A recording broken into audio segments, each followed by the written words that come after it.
ego pozwala na to, że tętnimy w świecie zewnętrznym. Zobaczycie go, kiedy przechodzi koło Was piękna dziewczyna, kiedy słuchacie swojego zespołu rockowego, ale również wtedy, kiedy płaczecie nad łóżkiem odchodzącej lub chorej, ukochanej osoby. Perspektywa spojrzenia na to ego rozmywane, inaczej funkcjonujące, jest absolutnie mocno zajmujące, więc jest również bardzo ciekawe. Jakie jest Twoje ego? Jest silne czy słabe? Czy decydujesz się je wzmacniać, czy może osłabiać?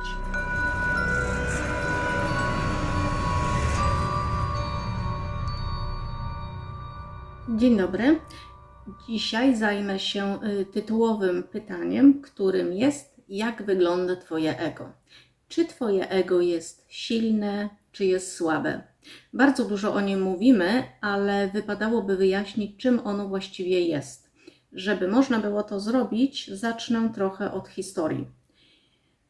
Osobą, która pierwotnie zajmowała się ego, jest Sigmund Freud. Sigmund Freud mówił, że ego jest pomiędzy dwoma innymi strukturami psychicznymi. Z jednej strony jest id i są to instynkty, a z drugiej strony jest superego, którym jest sumienie. Ego jest pośrodku i ma tak zrobić, żeby te dwie struktury psychiczne pogodzić, żeby człowiek mógł prawidłowo funkcjonować w społeczeństwie. Nieco przybliżę to, opierając się na koncepcji innego myśliciela, który mówi, że tak, id jest to struktura dziecka niesfornego, dziecka, które chce coś od świata, które żąda, które ma swoje pomysły i tak naprawdę wcale się nie ogranicza.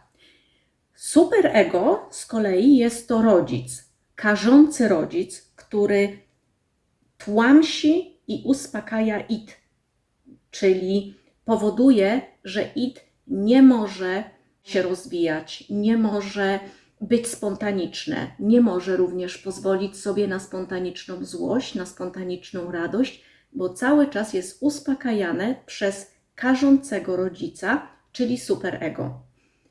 I w tej koncepcji ego jest dorosłym. Dorosły, który jedną stronę i drugą struktury godzi i prawidłowo funkcjonuje. Dzięki temu człowiek w społeczeństwie i w świecie zewnętrznym.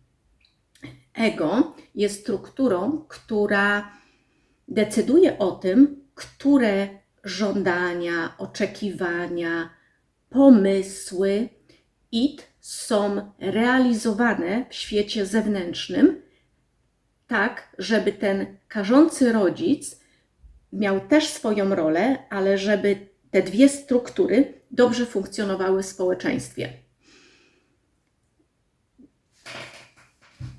Kolejną osobą, która mówiła o ego, ale już w nieco innym znaczeniu, jest Jung. Jung, oprócz tego, że ego funkcjonuje w świecie zewnętrznym i jest świadome świata zewnętrznego, ma również bardzo dużo treści nieświadomych.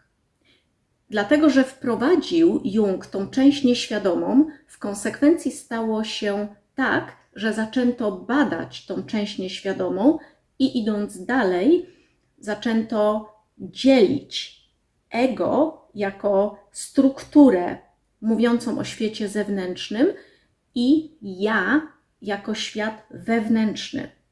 Czyli ego stało się tak naprawdę pewną przeszkodą nad eksploracją świata wewnętrznego, czyli inaczej ja. Czyli ego należy do świata zewnętrznego, jest światem zewnętrznym, ja stało się światem wewnętrznym. Takie są koncepcje. Co ja rozumiem w ogóle przez świat zewnętrzny? Jeżeli spojrzycie wokół siebie i pooglądacie ten świat, to zobaczycie wszelkie przejawy ego.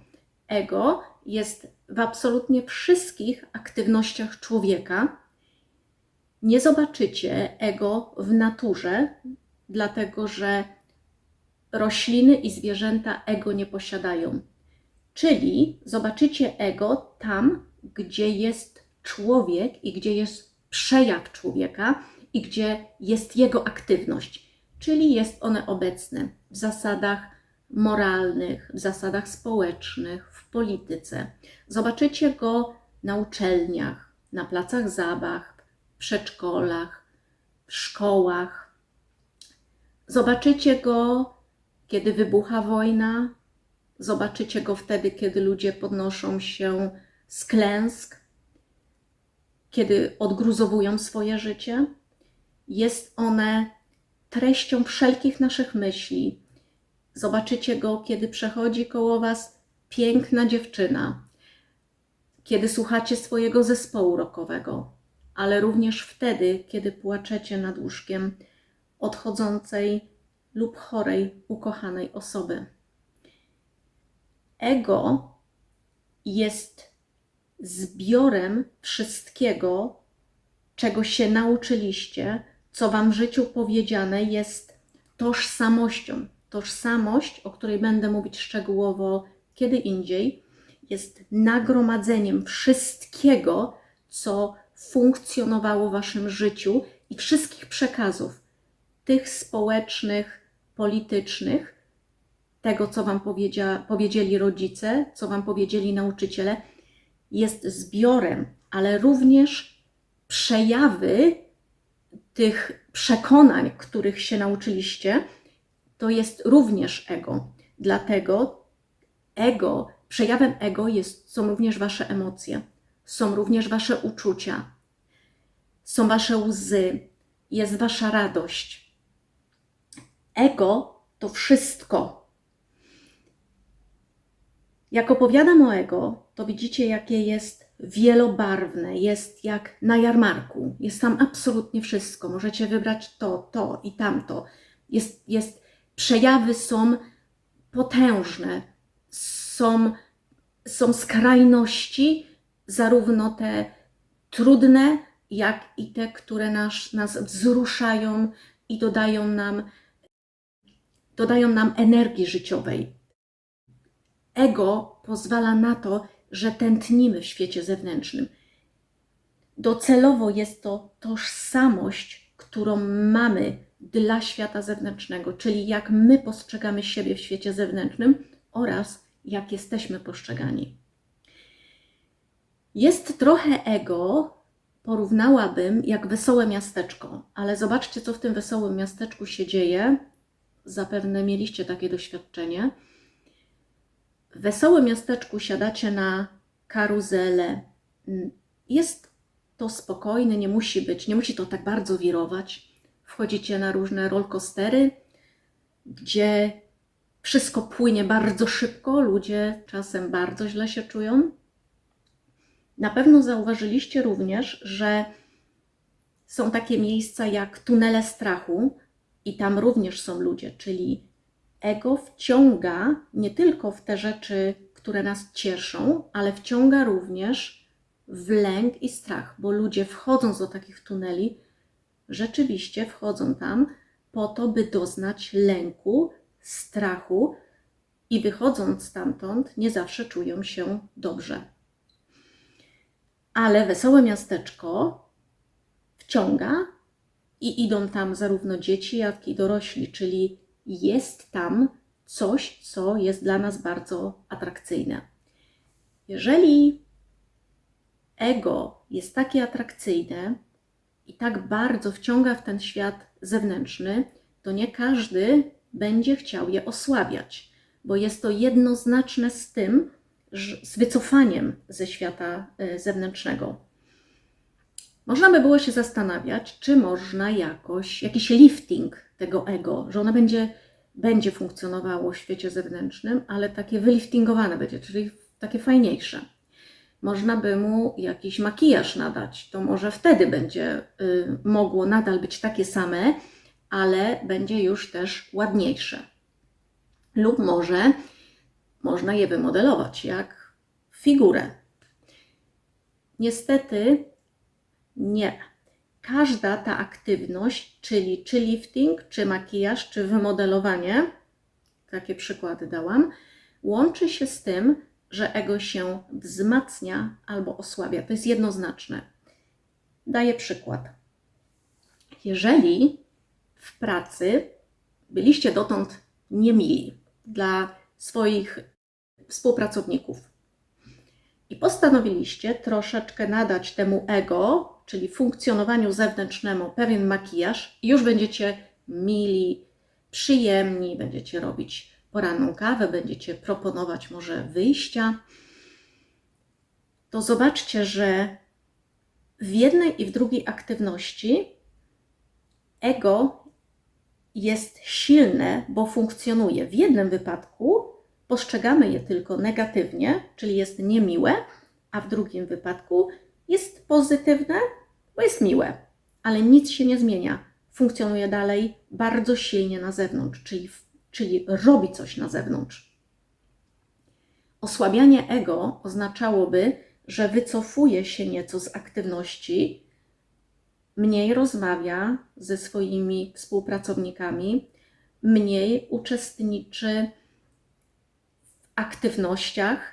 Może taka osoba z takim troszeczkę osłabionym ego nie będzie już uczestniczyć w imprezach, nie będzie wyjeżdżać na jakieś zgromadzenia, które są przez daną pracę organizowane. Osłabienie ego jest procesem, dlatego że osłabiamy przy okazji naszą tożsamość, nie za bardzo chcemy to robić. Ale dotąd mówiłam, jakie ego jest atrakcyjne na zewnątrz i że nie chce się go osłabiać, ale pokażę Wam drugą stronę. Jak mówię, osłabianie ego jest decyzją w jedną stronę. Dlaczego w jedną stronę? Dlatego, że bardzo szybko, już na początku drogi, okazuje się, że osłabianie ego proces wciąga tak samo mocno, jak funkcjonowanie na zewnątrz. To jest bardzo ciekawe. Dlaczego tak jest? Dlatego, że